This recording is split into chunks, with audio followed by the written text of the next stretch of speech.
ఓం శ్రీ సాయిరామ్ అండి. Welcome to Sri Sainatha kitchens అండి. అందరికీ నమస్కారం అండి. ఈరోజు నేను వెజిటబుల్ అన్నీ వేసి వెజిటబుల్ బిర్యానీ చేశానండి. అలాగే పన్నీర్ కర్రీ కూడా చేశాను. ఈ రెండు రెసిపీస్ మీతో షేర్ చేసుకుంటాను. మీకు నచ్చినట్టయితే కాదు, తప్పకుండా నచ్చి తీరుతుంది. అలాగే మీరు కూడా ట్రై చేయండి. అలాగే నా వీడియోస్ని లైక్ చేయండి, షేర్ చేయండి, కామెంట్ చేయండి. ఇంకా వీడియోలోకి వెళ్ళిపోదామండి. ఈరోజు biryani paneer curry recipes share చేస్తాను. తప్పకుండా చూడండి, వీడియో చివరి వరకు చూడండి. ఈ రెసిపీస్తో పాటు నేను ప్లెయిన్ రైసు, అలాగే వంకాయ కూర, అలాగే సాంబార్ కూడా చేశానండి. ముందుగా కుక్కర్ పెట్టుకొని అది హీట్ అయ్యాక ఆయిల్ వేసి అందులో మసాలా దినుసులు, బిర్యానీ మసాలా దినుసులు అన్నీ వేసి వేయించుకున్నాక ఆనియన్స్, అలాగే అల్లం వెల్లుల్లి పేస్టు ఫ్రెష్దండి, ఇంటి దగ్గర తయారు చేస్తుంది. ఎప్పుడైనా బిర్యానీకి కానీ కర్రీస్ కానీ ఫ్రెష్ది మనం అలా బిర్యానీ చేసుకుంటున్నప్పుడు కానీ కర్రీస్ చేసుకుంటున్నప్పుడు కానీ తయారు చేసుకునే పేస్ట్ మాత్రమే వాడండి, మంచి ఫ్లేవర్ వస్తుంది. బాస్మతి రైసు 2 గ్లాసులు తీసుకున్నానండి. 2 గ్లాసులు శుభ్రంగా కడిగి ఒక అరగంట సేపు నానబెట్టి ఇలా స్ట్రైనర్లో వేసి వడగట్టి ఉంచుకున్నానండి, వాటర్ పోయేదాకా. ఇక్కడ 2 గ్లాసులు బాస్మతి రైస్కి నేను 3.5 గ్లాసులు వాటర్ వేసుకున్నానండి. ఒక గ్లాసు బాస్మతి బియ్యానికి గ్లాసున్నర వాటర్ పడుతుందండి. ఇంకా కావాలి అనుకుంటే ఒక హాఫ్ గ్లాస్ వేసుకోవచ్చు. 3.5 గ్లాసులు సరిపోతుంది. ఇంకంతకన్నా ఎక్కువ వేయకండి, వేస్తే ముద్ద అయిపోతుంది. ఈ 2 గ్లాసుల బియ్యానికి 3.5 గ్లాసులు వాటర్ వేసి 2 విజిల్స్ వచ్చేదాకా కుక్ చేసుకోండి. అన్నం నిజంగా పువ్వులా వస్తుంది. చివరిగా పచ్చిమిరపకాయలు వేసుకున్నాను, కొత్తిమీర కట్ చేసి వేసేసుకున్నాను. ఇందులో నేను వెజిటబుల్స్ ఏంటంటే వేసానంటే capsicum, spring onion, meal maker, టమాటా వేసుకున్నాను.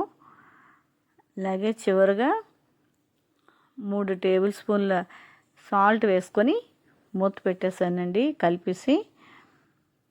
ఇది 2 విజిల్స్ వచ్చిందాకా కుక్ చేసుకుంటే వేడివేడి బాస్మతి బిర్యానీ రెడీ అయిపోతుందండి. పెద్ద టెన్షన్ పడక్కర్లేదు, ఈజీగా అయిపోతుంది. ఇంకా పన్నీర్ కర్రీ కోసం మసాలా దినుసులన్నీ వేయించుకొని ఇవి వేగాక ఆనియన్స్ వేసుకొని వేయించుకున్నాను. అలాగే అల్లం వెల్లుల్లి పేస్ట్, ఇది బాగా వేగాక ఆనియన్స్ వేసుకున్నాను.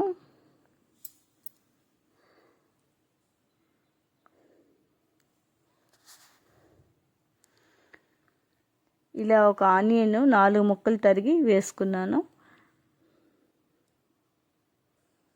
అంటే ఇది పేస్ట్ కోసం అండి, పన్నీర్ కర్రీ కోసం పేస్ట్ కోసం అన్నమాట. బాగా వేసుకొని పక్కన పెట్టేసుకోవడమేను. ఇందులో టమాటా ముక్కలు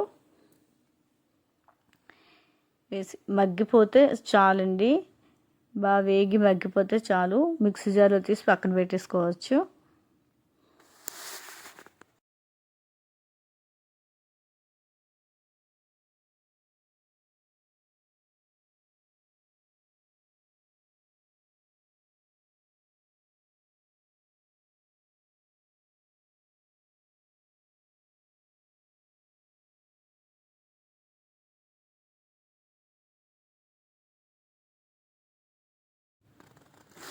మగ్గిపోయాక ఇలా మిక్సీ జార్లో వేసుకొని చల్లారిపోయాక మిక్సీ కొట్టుకొని పక్కన పెట్టుకోవాలి.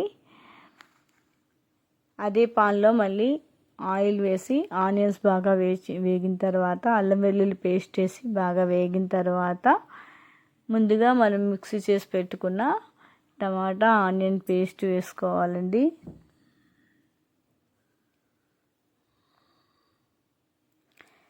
ఒక టేబుల్ స్పూను కారం వేసుకోవాలి. అది బాగా వేగాక పేస్ట్ వేసేయాలి. పేస్ట్ బాగా వేగాలండి. ఈ పేస్టు ఎంత మెత్తగా గ్రైండ్ చేస్తే అంత బాగుంటుంది కర్రీ. అలాగే ఈ పేస్ట్ కూడా బాగా వేగాలి. ఈ వేపడంలోనే కర్రీ టేస్ట్ అనేది ఉంటుంది.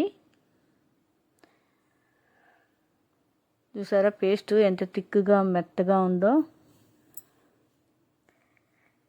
ఇలా థిక్గా మెత్తగా ఉంటే వేరంగా వేగిపోతుంది కూడానండి.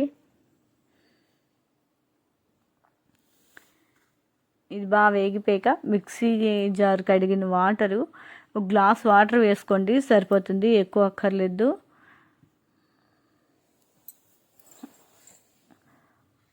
ఒక 2 టేబుల్ స్పూన్ల సాల్ట్ వేసుకోండి. సాల్ట్ వేసుకొని బాగా ఫ్రై చేసుకోవాలి. ఫ్రై అయిన తర్వాత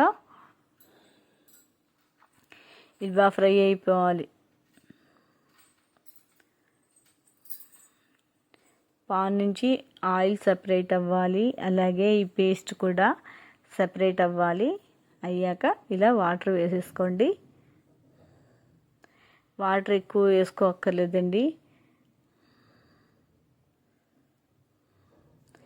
ఇలా బాగా కుక్ అయ్యి వాటర్ సపరేట్ ఆయిల్ సపరేట్ అయ్యాక పన్నీర్ ముక్కలు వేసుకోవాలి.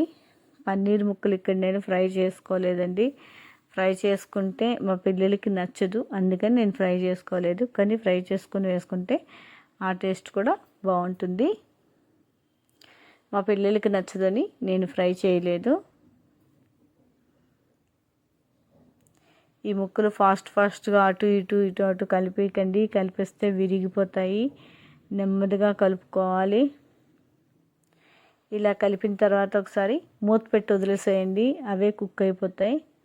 ఈలో బిర్యానీ ఎంతవరకు వచ్చిందో చూద్దాం. చూసారా ఎంత బాగా ఉడికిందో. 2 విజిల్స్ వరకు వచ్చే వరకు ఉంచి కుక్ చేసుకుంటే సరిపోతుంది. బాగా కుక్ అయిపోతుంది. విడివిడిగా వస్తుంది రైస్ కూడా. కొంతమంది బాస్మతి రైసు ముద్దైపోతుంది, సరిగ్గా రావట్లేదు అని అంటూ ఉంటారు. కానీ ఇలా కుక్ చేసుకుంటే చాలా బాగా వచ్చేస్తుంది. కొలత సరిగ్గా ఉంటే వచ్చేస్తుందండి, అంతే, అంతకుమించి ఇంకేం లేదు. చూసారా బియ్యం అంత చక్కగా ఉడికాయో, ఒకదానికొకటి అంటుకోకుండా ఎంత నీట్గా వచ్చిందో. కుక్ కూడా మనకి 99% కుక్ అయిపోతుందండి. చిన్నపిల్లలు కూడా చక్కగా తినేయచ్చు. ఇంకా ప్లేట్లో పెట్టి serve చేసుకోవటమేను.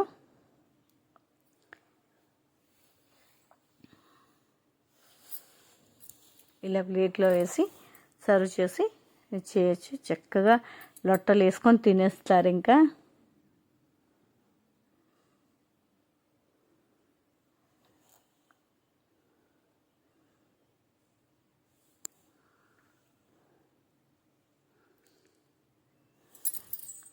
Thank you for watching అండి. ఇందులో ఈ కర్రీలో షేర్ చేయండి, కామెంట్ చేయండి. ఓం శ్రీ సాయిరామ్ అండి.